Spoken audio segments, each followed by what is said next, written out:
저는 오늘 진리에 순종함으로 영혼을 깨끗하게 하자라는 제목으로 말씀을 나누고자 합니다. 그래서 오늘은 베드로전서 말씀을 가지고 은혜를 나누고자 합니다. 하나님의 큰 은혜를 받으시기를 간절히 기도드립니다. 아멘.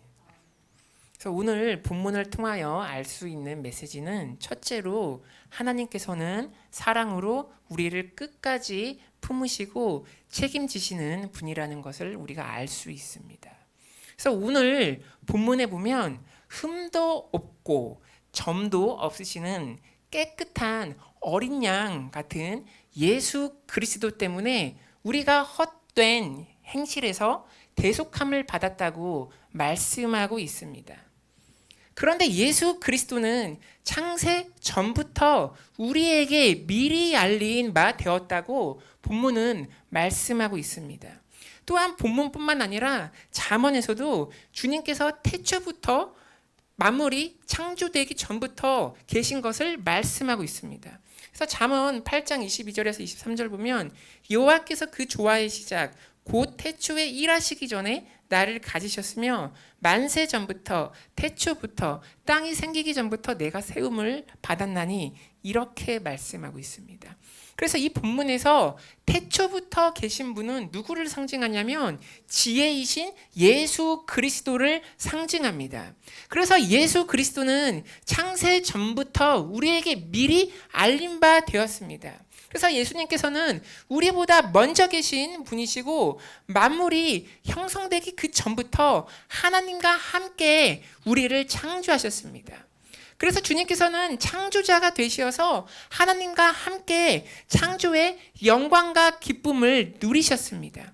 그래서 창세기에 보면 하나님께서 이 세상을 창조하셨을 때 어떻게 말씀하셨습니까?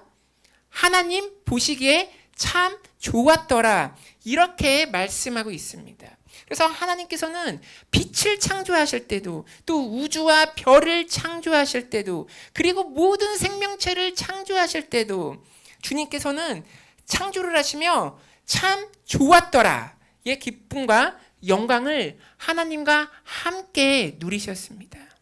또 주님께서는 창조의 맨 마지막 날에 사람을 만드셨는데 이때도 하나님 보시기에 참 좋았더라의 기쁨을 누리셨고 이처럼 피조물에게 자신을 알린 바 되셨습니다. 그래서 이처럼 우리가 생명을 가지고 하나님의 형상대로 창조되었을 때 주님께서는 보시기에 좋았더라고 하시면서 우리가 존재케 됨을 진심으로 기뻐하시고 축복하셨습니다. 그런데 우리 주 예수 그리스도는 우리를 기쁨으로 창조하실 때뿐만 아니라 우리가 절대 절망의 상황에 있을 때에도 우리를 잊지 않으셨습니다. 우리가 하나님 말씀에 순종치 아니하며 범죄하여서 하나님과 관계가 단절되었을 때조차도 우리를 버리시지 않으셨습니다. 그래서 베드로전서 1장 20절 한번 다 같이 읽어보시겠습니다. 시작. 그는 창세 전부터 미리 알린 바 되시니나 이 말세에 너희를 위하여 나타내신 바 되었으니 이렇게 말씀하고 있습니다. 그래서 창세에 우리를 창조하신 주님께서는 말세에도 절망 가운데 신음하는 우리를 위하여 나타내셨습니다. 그래서 말씀으로 성육신하시어 이 땅에 오셨습니다. 그래서 우리의 죄와 욕심 때문에 우리는 하나님의 형상을 잃어버려서 영원히 죽을 수밖에 없었는데 다시 생명을 주시려고 이 땅에 오셨습니다. 그래서 빛을 떠난 우리에게 빛을 비추어 주시려고 이 땅에 오셨습니다. 이 땅에 나타나셨습니다. 절망 가운데 울고 있는 사람에게 소망을 주시려고 이 땅 가운데 오시고 나타내셨습니다. 그래서 본문에서도 우리의 믿음과 소망을 하나님께 있게 하려고 이 땅에 오셨다고 말씀하고 있습니다. 그리하여 창조의 원래 목적, 하나님의 형상대로 창조된 형상을 다시 회복하시려 우리의 죄를 십자가에서 짊어지시고 돌아가셨습니다. 그래서 하나님께서 우리를 창조하셨기 때문에 부모처럼 끝까지 우리를 헌신적인 사랑으로 품으시고 돌보시고 지켜주십니다. 그래서 우리가 잘할 때나 못할 때나 우리가 하나님의 자녀인 사실은 변함이 없기 때문에 자녀인 우리를 한순간도 잊지 않으시고 따스하게 품어주시고 우리가 위기에 처했을 때 나타나 주십니다. 사랑하는 여러분, 인생을 살면서 혹시 예상치 못한 어려움 가운데 지금 처하여 계십니까? 또 현실적인 문제가 나를 파도처럼 억눌리는 상황을 지금 겪고 계십니까? 그러나 실망치 마시기 바랍니다. 여러분을 위하여 나타내신 바 대신 예수 그리스도가 여러분의 상황을 품으시고 돌보실 것입니다. 그러므로 여러분의 믿음의 눈을 예수 그리스도께 고정하시기 바랍니다. 그래서 요한복음 14장 18절에 내가 너희를 고와 같이 버려두지 않고 너희에게로 오리라 이렇게 말씀하고 있습니다. 그래서 예수 그리스도는 우리를 고아처럼 버리시지 않으십니다. 왜냐하면 우리의 부모 되시기 때문입니다. 그래서 볼지어다 세상 끝날까지 너희와 항상 함께하리라고 우리에게 약속하신 분이 바로 주님 예수님이십니다. 그러므로 예수 그리스도 안에서 믿음과 소망을 바라보시기 바랍니다. 그러면 소망을 바라볼 수 없는 상황에서조차 길을 내십니다. 세상의 폭풍우가 여러분을 휩쓸지 못할 것입니다.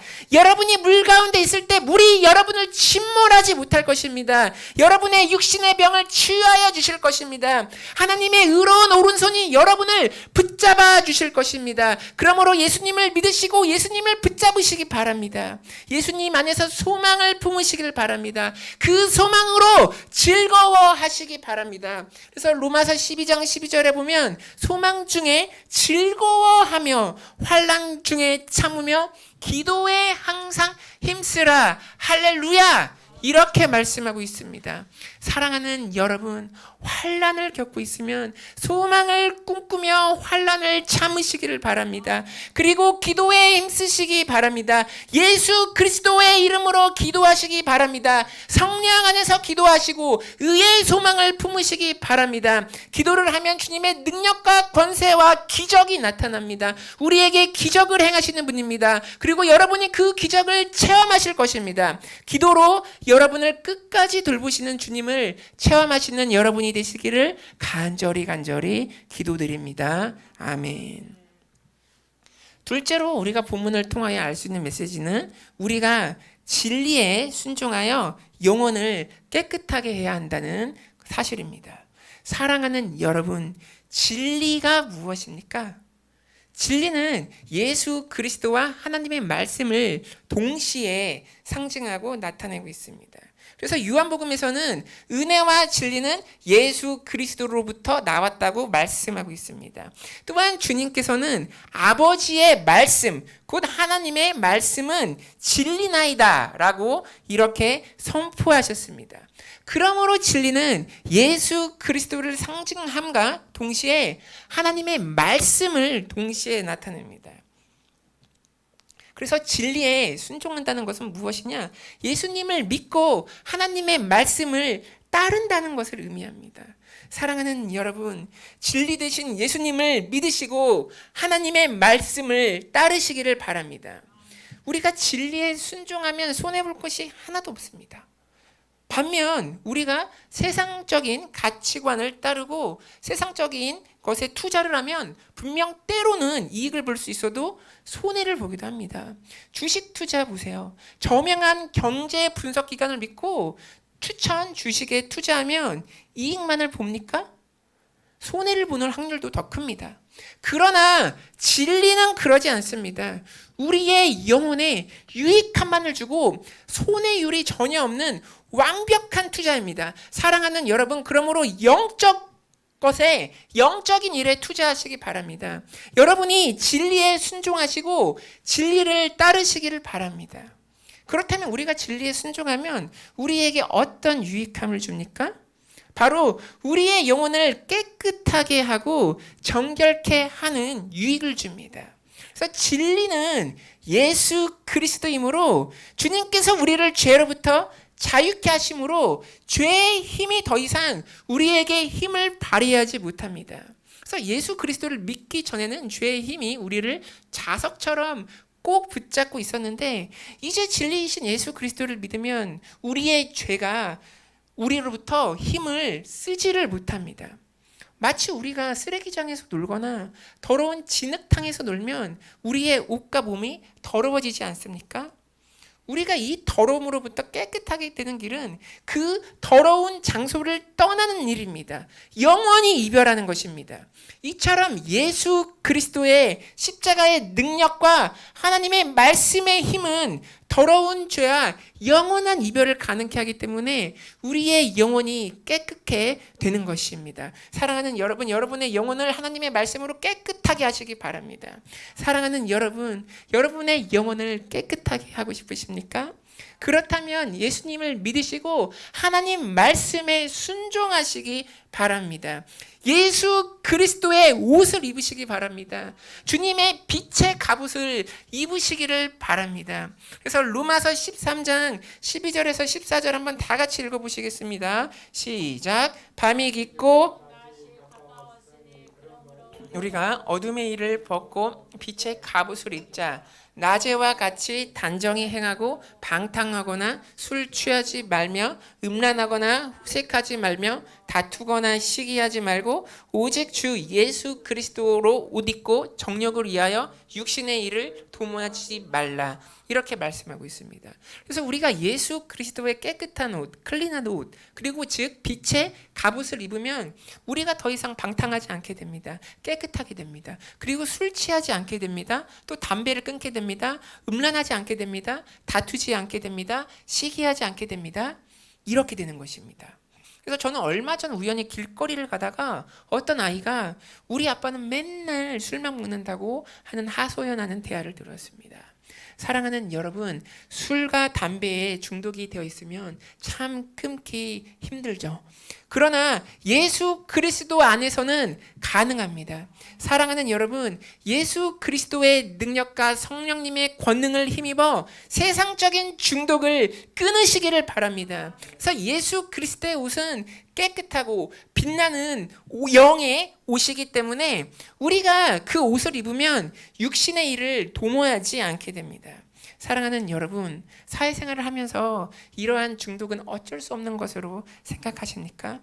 그러나 사도 바울처럼 세상의 유혹, 환난, 박해, 어려움 속에서도 예수 그리스도의 옷을 입으시기를 바랍니다.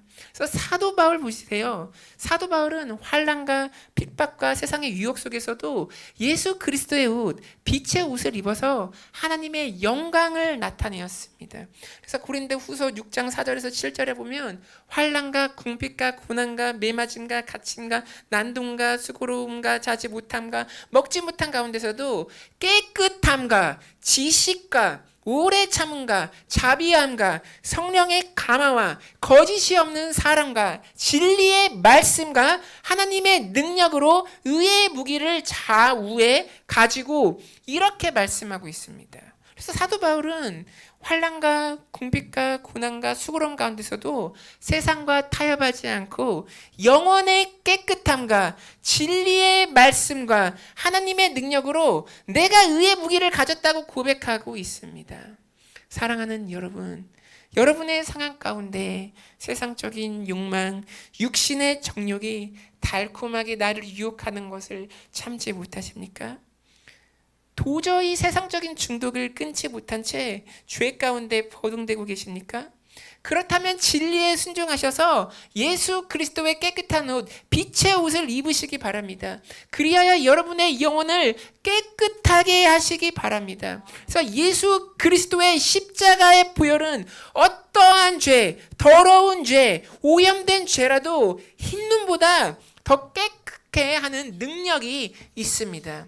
그렇기 때문에 아구스투스 M 토플레이는 다음과 같은 기도를 하였습니다.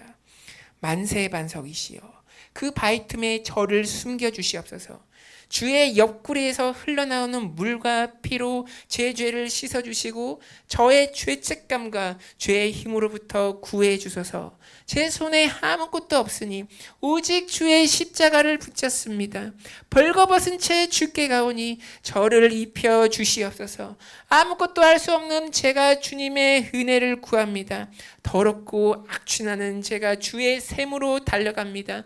구세주여 저를 씻어주소서. 그렇지 않으면 저는 죽습니다. 이렇게 기도를 했습니다. 사랑하는 여러분, 이처럼 주님의 십자가의 보혈을 의지하시기 바랍니다. 보혈의 샘으로 깨끗하게 씻으시기 바랍니다. 정결의 옷을 입으시기 바랍니다. 거룩의 옷을 입으시기 바랍니다. 빛의 옷을 입으시기 바랍니다. 여러분의 영혼을 깨끗게 하는 길은 진리에 순종하는 길밖에 없습니다. 그런데 순종치 않으면 우리가 어떻게 됩니까? 여러분이 처음부터 순종치 아니함에도 예수 그리스도께서는 여러분을 진리에 순종케 하기 위해서 여러분을 애타게 찾으시고 부르시고 계십니다. 여러분을 몇 번이고 부르셨습니다. 마치 암탉이 병아리를 모으듯이 어머니의 마음으로 여러분을 사랑으로 부르셨습니다. 그래서 마태복음 23장 37절에 보면 이렇게 나왔습니다. 예루살렘아 예루살렘아 선지자들을 죽이고 내게 파송된 자들을 돌로 치는 자여, 암탉이 그 새끼를 날개 모음에 아래에 모음 같이 내가 내 자녀를 모으려 한 일이 몇 번이더냐. 그러나 너희가 원하지 아니하였도다. 이렇게 말씀하고 있습니다. 이처럼 예수님께서는 반복해서 하나님의 자녀인 여러분을 부르고 하나님의 둥지 안으로 계속해서 부르시고 또 부르셨습니다. 그럼에도 불구하고 이스라엘은 그 하나님의 사랑을 거부하였습니다. 그 결과가 어떻게 되었습니까? 마태복음 23장 37절에서 38절 이렇게 나왔습니다. 보라 너희 집이 황폐하여 버려진 바 되리라. 내가 너희에게 이르노니 이제부터 너희는 찬송하리로다. 주의 이름으로 오시는 이여 할 때까지 나를 보지 못하리라 하시니라. 이렇게 말씀하고 있습니다. 그래서 집이 황폐하여졌습니다. 여기에서 집은 우리의 영혼의 집을 말하는 것입니다. 그래서 예수님의 사랑의 부르심과 은혜의 선물을 우리가 거부하면 우리의 영혼의 집이 황폐해지고 우리의 영혼은 파괴됩니다. 그러나 주님께서는 위 9절에서 다시 영혼의 집이 솟게 되는 희망을 남겨두셨습니다. 무엇이냐면 주의 이름으로 오시는 예수님을 찬송하며 믿는 일이라고 말씀하고 있습니다. 그래서 여기 본문에 보면 너희는 찬송하리로다. 주의 이름으로 오시는 이여 할 때까지는 나를 보지 못하리라 이렇게 했는데 그 무엇입니까? 이제 우리가 찬송하고 주의 이름을 높여드리면 이제 주님을 볼 수 있다는 말씀입니다. 그래서 우리가 예수님을 찬송하고 주의 이름으로 오시는 일을 믿으면 우리가 예수님을 다시 보게 되고 영혼의 집을 깨끗하게 할 수 있는 희망을 남겨두셨습니다. 사랑하는 여러분, 여러분의 영혼의 집이 황폐함 속에 방치되어 있으십니까? 여러분의 영혼의 생명과 기쁨이 없으십니까? 또 세상의 상처 때문에 모든 것에 부정적으로 반응하십니까? 그렇다면 진리이신 예수님을 믿고 하나님의 부르심의 말씀에 순종하시기 바랍니다. 그래서 찬송하리로다. 주의 이름으로 오시는 이여 라고 선포하시면서 진리에 순종하시며 나아가시기 바랍니다. 여러분이 예수님을 믿으며 선포하며 나아갈 때 예수님을 만나게 되는 역사가 일어날 것이고 예수님을 보게 되는 역사가 일어날 것입니다. 여러분의 삶이 다시 솟게 되는 역사가 여러분의 삶 가운데 일어날 것입니다. 그래서 이러한 역사를 체험하시는 여러분이 되시기를 간절히 주의 이름으로 기도드립니다. 아멘. 셋째로 본문을 통하여 알 수 있는 메시지는 우리 인생의 상처를 주님의 말씀으로 메워야 한다는 것입니다. 사랑하는 여러분, 먼저 여러분에게 에세이 일부분을 소개해 드리기 원합니다. 김유정 작가의 그래도 나답게란 일부입니다. 이렇게 나와 있습니다. 아빠는 나에게 살아가다가 마음에 구멍이 나면 미움으로 채워 넣지 말고 그 안에 꽃씨를 넣어 놓으라고 그랬다. 자연스레 나쁜 기억들이 흐려지도록 남을 미워하다가 나를 잃어버리지 않도록 이렇게 나와 있습니다. 참 아름다운 선물입니다. 그래서 이렇게 꽃 그림이 있죠. 그래서 인생을 살다가 상처에 구멍이 생기면 그 안에 미움으로 채워넣지 말고 꽃씨를 넣으라고 권면합니다. 나중에 꽃씨가 자라서 이처럼 이렇게 아름다운 꽃이 피면 너무나 아름답죠. 그래서 그 아픔과 상처와 좌절의 구멍이 꽃의 아름다움으로 메워지는 것이죠. 사랑하는 여러분, 그런데 이러한 꽃의 아름다움은 얼마 가지 못합니다. 조금만 지나면 꽃이 시들고 마르기 때문이죠. 저도 작년에 심심해서 해바라기 씨를 사다가 심어 보았는데요. 해바라기 꽃이 피었습니다. 그래서 꽃이 필 때는 너무나도 아름답습니다. 그러나 2주가 지나니까 꽃이 다 시들고 해바라기가 말라 죽었습니다. 이처럼 모든 꽃은 시들고 죽고 마릅니다. 그러나 하나님의 말씀은 꽃처럼 시들지 않고 영원합니다. 그래서 본문에서는 어떻게 말하고 있습니까? 1장 24절 한번 다 같이 읽어보시겠습니다. 시작. 그러므로 모든 육체는 풀과 같고 그 모든 영광은 풀의 꽃과 같으니 풀은 마르고 꽃은 떨어지되 오직 주의 말씀은 세세토록 있도다 하였으니 너희에게 전한 복음이 곧 이 말씀이니라. 아멘. 이렇게 말씀입니다. 그래서 주의 말씀은 썩지 않고 영원토록 세세토록 있습니다. 주의 말씀은 마르지 않고 영원토록 살아 있습니다. 주의 말씀은 생명의 근원이기 때문에 영원토록 살아 역사하는 능력이 있습니다. 그러므로 우리 인생의 상처의 구멍, 아픔의 구멍, 좌절의 구멍을 영원한 하나님의 말씀으로 채워야 합니다. 그래서 하나님의 말씀으로 채울 때 이렇게 닳고 헤어지고 상처난 인생의 구멍이 영원한 하나님의 생명으로 솟게 되고 메꾸어집니다. 그래서 그 변하지 않는 하나님의 말씀에 풍성하고 영원한 열매를 맺게 합니다. 사랑하는 여러분, 어려움에 처해 인생길에 넘어지셨습니까? 그렇다면 하나님의 말씀을 의지합니다. 그렇다면 시편 37편 24절을 의지하시기 바랍니다. 그는 넘어지나 아주 엎드러지지 않으면 여호와께서 그의 손으로 붙드심이로다. 이 말씀을 의지하여 일어서시기 바랍니다. 하나님의 손으로 여러분을 다시 붙드셔서 다시 세워주실 것입니다. 또 사랑하는 여러분, 지금 인생의 괴로운 길, 슬픈 일을 겪으며 인생의 광야를 통과 중이십니까? 그렇다면 이사야 57장 18절 말씀인 내가 그의 길을 보았은즉 그를 고쳐줄 것이라. 그를 인도하여 그와 그를 슬퍼하는 자들에게 위로를 다시 얻게 하리라. 이 말씀을 의지하여 일어나시기 바랍니다. 하나님께서 여러분에게 위로를 주실 것입니다. 사랑하는 여러분, 혹시 아픔 가운데 있으십니까? 그렇다면 시편 107편 20절의 말씀, 그가 그의 말씀을 보내어 그들을 고치시고 위험한 지경에서 건지시도다 라는 이 말씀을 의지하여서 하나님의 말씀을 사모하여 고침 받으시기 바랍니다. 이처럼 말씀에는 하나님의 치유와 하나님의 생명과 우리를 붙드심과 보호하심이 있습니다. 그러므로 하나님의 말씀을 붙드시고 읽으시길 바랍니다. 저도 하나님의 말씀을 묵상하면 실제 나의 삶에서 하나님의 말씀이 살아 역사하는 것을 체험하곤 합니다. 그래서 말씀이 내 삶의 중심으로 돌아가는 역사를 경험하곤 합니다. 여러분도 이러한 역사를 경험하시기 바랍니다. 그러므로 말씀을 소중하게 여기시고 하나님의 말씀과 교제하시기 바랍니다. 그런데 어떤 분은 말씀을 읽어도 무슨 말인지 잘 모르겠다고 하시는 분이 있습니다. 그렇다면 주님께 기도함으로 말씀을 깨달을 수 있는 능력을 나에게 부어주시옵소서, 이렇게 기도하시기 바랍니다. 그래서 말씀 자체가 우리에게 생명을 주기 때문에 말씀은 내비게이션처럼 정확하게 우리를 하나님께 인도합니다. 그런데 우리가 말씀으로 영원한 생명을 얻는데 우리의 대적 사탄이 가만히 있습니까? 절대 가만히 있지 않습니다. 어떻게든 길을 쓰고 힘을 쓰고 방해를 하려고 합니다. 가라지를 뿌리려고 합니다. 그래서 마태복음 13장 19절에 이렇게 나와 있습니다. 아무나 천국 말씀을 듣고 깨닫지 못할 때는 악한 자가 와서 그 마음에 뿌려진 것을 빼앗나니 이는 곧 길가에 뿌려진 자요, 이렇게 말씀하고 있습니다. 그래서 마귀가 하나님의 말씀을 읽으면 가라지를 풀어놓습니다. 그래서 우리가 하나님의 말씀을 읽는 것은 마치 영적 전투를 하는 것과 같습니다. 그러므로 우리가 말씀을 읽을 때는 방패 기도, 믿음의 방패 기도를 함께 해야 하는 것입니다. 그래서 예수 이름으로 방해를 노려는 사탄은 묶임을 놓고 떠나갈지어다, 이렇게 기도를 하며 돌파하시며 나아가셔야 됩니다.